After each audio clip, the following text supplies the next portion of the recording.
Hello and welcome. Thank you for watching.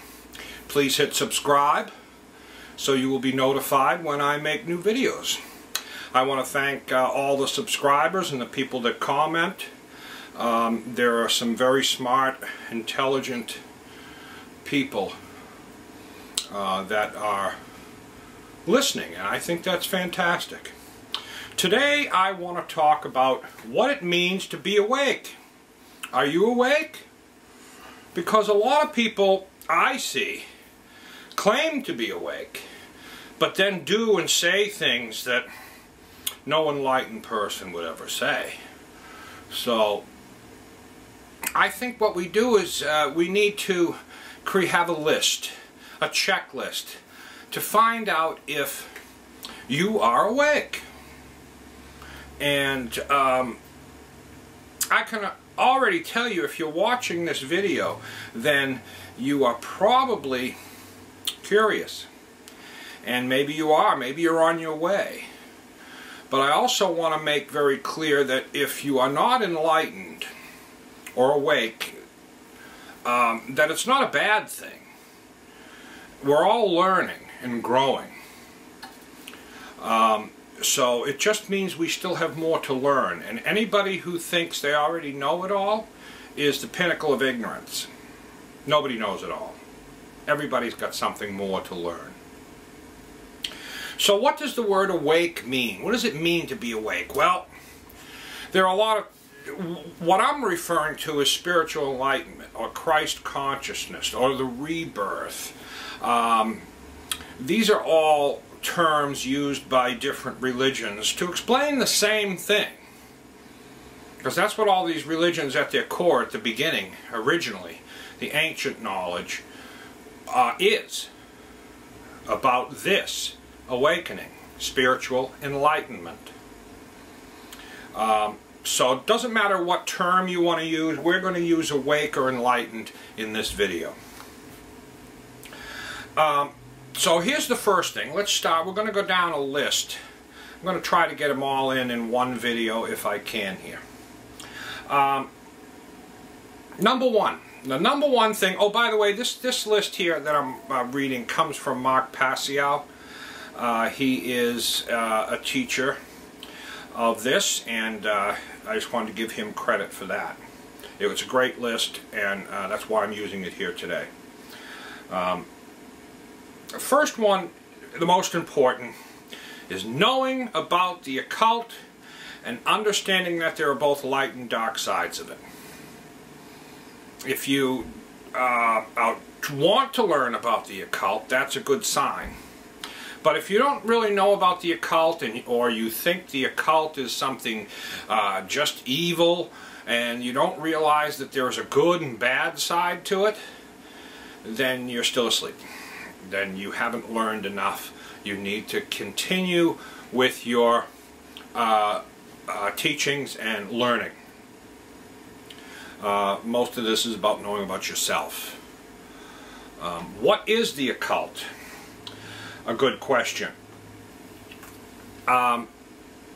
Because if you don't know what the occult is, you're never going to ask. The occult is a body of science which is not widely known to the general population, consisting of hidden knowledge about the workings of the human psyche and the laws of nature, both seen and unseen, the physical laws and the spiritual laws. That is the definition of the occult. Now, if you think it's something evil or it's a negative thing, then you are asleep. Let's get that clear, because there's good and bad in everything, and this is one thing. Number two, knowing that the truth is singular and objective. If you think that there's such thing as my truth and your truth, or his truth and their truth, No, there's only the truth. You either are in touch with it or you're not. Anyone who thinks that there can be alternative facts to a situation, an alternative truth, are ignorant. And they don't know what awake means if you're saying something like that. So let's get that clear. Number 3, knowing the true self and understanding its connection to all. Most people don't know their true self. They think their self is this body. They point to themselves and say, this is me. But then if you cut that hand off, the hand may be gone, but you're still you, right? You cut your arm off. Your arm may be gone, but you're still you. And you can continue this process until there's nothing but a head. And then you can continue it even further into the point where you can go into your brain and say, well, this area right there where I imagine myself, that is me. And then I have to ask you, well, who's observing that? I know this goes very deep, but it is. It's examining your psyche and who you think you are. Because you're not what you think you are. You're not your body, and you're not your ego. Number 4, knowing that neither the physical or the spiritual realities take precedence over each other. Neither of them. The spiritual, the person who meditates is no better than the football fan. The person who's a vegan is no better than the meat eater. This is not about being better or having precedence over anybody. And this is the biggest mistake. Everybody's got their purpose in life. Moving right along. Being out of ego identification and ego attachment. The ego. Ego identification and ego attachment. This is a difficult one, especially for men, because their egos are so big and they've been propagated that way. Some people, their ego is so big that they can't take criticism because they think they are the opinions that other people put on them. And they're not, but that's an illusion. Exercising discernment and judgment is number 6. That's part, if you can do that, discernment and judgment, pretty self-explanatory here. Although there are some people that can't. They'll believe whatever they're told to believe, and that's it. They don't think. And there's a lot of people like that in our society today. If someone tells them to do something, they'll just do it. Order followers.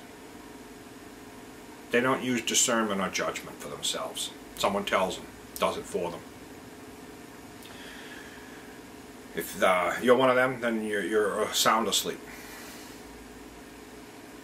Being mentally free of all false religions. Well, what's a false religion? Well, you have to be able to use discernment and judgment.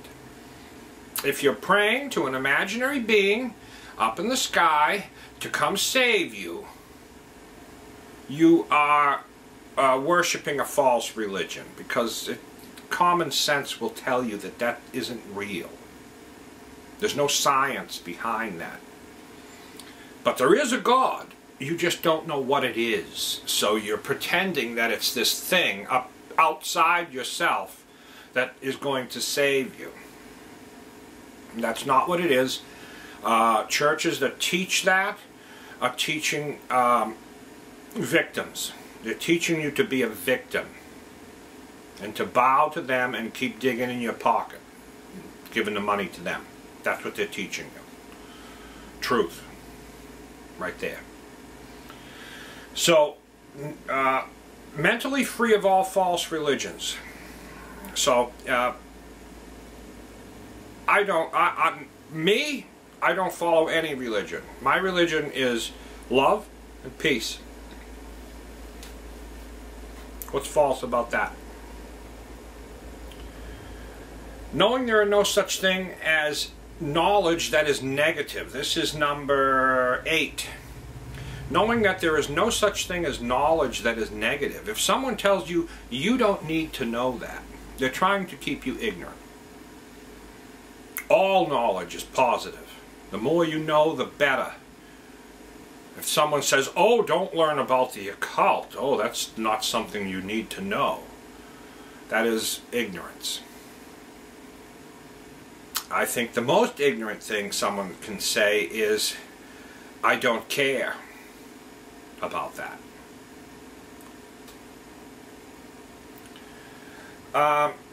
The next one, and if you're like that and you say those things and you don't think you need to know about the occult, you are not awake, you are not enlightened.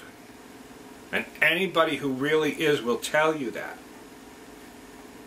So you have more to learn. Knowing the causal factors that have led to the current human condition. Knowing how the human race got to where they are today and why they're not using discernment, not using judgment, and why they're following false religions, and why they think some knowledge is negative. Understanding all of that and why this happened. If you can understand that, you know, then you have learned enough and your mind is opened and your pineal gland has fired up and you became enlightened. Because that's what enlightenment is. It's breaking down all of the falsities in our world and all the illusions. Breaking that all away. It's a very destructive process to be awakened or be enlightened. It's not easy. Some people lose their minds trying. It is not something that should be played with either.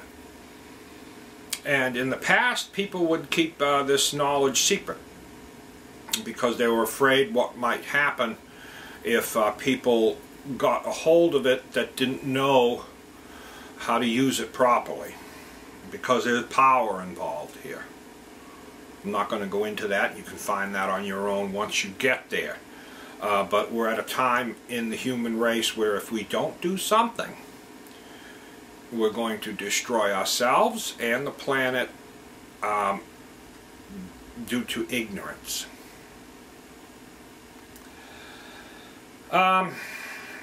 Understanding and living in harmony with natural law. If you don't know what natural law is, well, you're not awake. You're not enlightened. You have not reached Christ consciousness. You have not had a rebirth. You're not reborn if you don't know what natural law is and the Hermetic principles. I'm not going to get into it here. That's a whole... I have a video on the Hermetic principles. You can look them up. Number 11. Knowing and living both pillars of enlightenment. Do you know what the pillars of enlightenment are? Well, if you don't, then you're not enlightened. There are two pillars of enlightenment. The first pillar of enlightenment, as described by Mark Passio, is the, first of all, is the sacred masculine, as some people call it, the left brain thinking. The principle states, sentient beings have the inherent right to use force to defend themselves from violence conducted upon them by another. You have a right to defend yourself, and you know what's right, you know what's wrong, and you're not going to allow someone to walk on you, commit theft on you, steal from you, harm you, commit violence against you. You're not going to be walked on. Having a backbone. speaking up. That's the sacred masculine pillar of the two pillars of enlightenment. The other one is the sacred feminine, the non-aggression principle. Just as important, because there's a masculine and feminine person in all of us. This was the secret a lot of people didn't want to know. They tried to, with men, they try to smash away what makes them human. The sacred feminine part of them, their emotional, sensible side. Try to smash that all away because ignorance, again. Sacred feminine pillar, the non-aggression principle. This principle states, do not engage in violence. In other words, do not immorally initiate non-rightful use of physical power to coerce, constrain, or compel the rightful physical behavior or free will choice of another sentient being. Mind your own business. If someone else is doing something and it doesn't affect you, well, let them. It's not up to you to run everybody else's life. This is a big problem. A lot of people don't have this sacred principle in their life. They think they have to control other people and tell them who they can love and who they can have sex with and what they can eat. Mind your own business. Pillar number 2. All right, that's part of the 2 pillars of enlightenment. Number 12, knowing that authority is an illegitimate illusion and that all government is slavery. This may sound, horrible. A lot of people might even be offended by this. But this is critical for you to understand. Everything that should be illegal is theft of some kind. If it's not theft, it should not be illegal. Period. It's illegal to steal from other human beings. So if you don't have a right to steal from somebody else, you can't get a bunch of your friends together and appoint somebody else to do it for you. That's what government is. You don't have a right to steal. You can't appoint somebody else to do it for you. No matter how many people, because you don't have the right. You can't give a right to somebody else that you don't have a right to do. You don't have a right to steal. You don't have a right to appoint a government to steal for you. Plain and simple. And taxation is forceful takings of somebody else's earnings. That's theft. No two ways about it. You can't spin it and call it a different name. Doesn't matter. Fact. Number 13, recognizing the critical importance of free will and personal responsibility. Free will and personal responsibility. Recognizing the critical importance of that. A lot of people think that they don't want responsibility. They want a government to do everything for them, and they don't want to be responsible for nothing. If you had responsibility for yourself and where you live and the roads and bridges in your town, you wouldn't need a government to do it for you.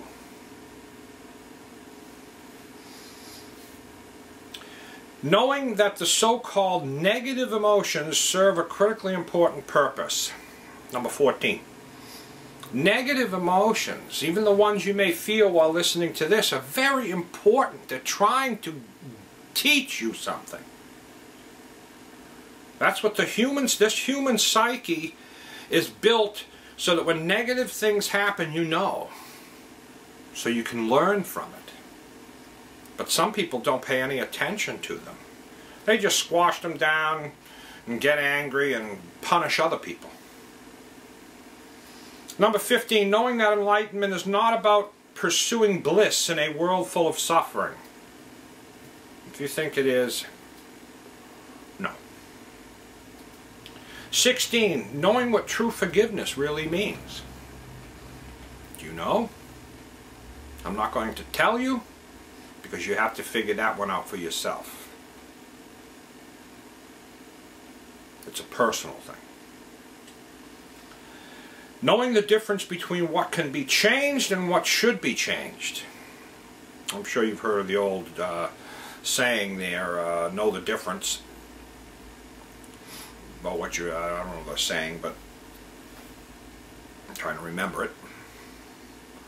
But you need to know the difference of what cannot be changed and what should be changed. And it goes back to selfishness again. If something is selfish, it should be changed. If something is selfless, it shouldn't be changed. And there are some things that can't be changed because it's just a natural law. Caring enough to take real world action to create real world change. To go out there and tell people, to make a video and spread the word about what is enlightenment, to teach, to do whatever you can to make the world a better place for other people and to spread the word of peace and love. That's someone who is enlightened, not someone who is out there condemning people. If you're out there condemning people from other countries, condemning people of other races, condemning people because of who they love, you're not awake. You're sound asleep, screaming, "I'm awake!" You're dreaming. And that's okay. I'm not saying that's a bad thing. Knowing that enlightenment is about influencing others to improve themselves is number 19. That's what it is. It's trying to influence people to improve themselves and letting them know that there's more to life to know. There is knowledge. There are secrets in this world. And most people don't know them. They're ignorant to them. Blind. They think they know it all. That's the definition of a fool. And number 20, knowing that enlightenment does not equate to perfection. Once you become spiritually enlightened and awake, you'll realize that you've got a lot to learn. And you will try to pack your brain with everything you can find out. You will be eager for knowledge. You'll know you're ignorant. When you are enlightened and you're awake, you will say, "I'm ignorant. I know hardly nothing." Because there is so much more to learn. People who don't think they're ignorant, out cold. And that is it. That's the checklist of 20. You can go over them yourself to see if you are awake. If you know these things and you believe them and you understand them, good for you. You're on a great path. You've learned some of the greatest secrets of life, and I'm happy for you. Leave a comment. I get a lot of great comments from people, and it's just great meeting new people. And I'm really happy that people take the time to make comments and tell me what they think. Whether it's positive or negative, it doesn't matter. That you're watching is what matters. So that's all for now. Thank you for watching. Please hit subscribe, and you have a great day.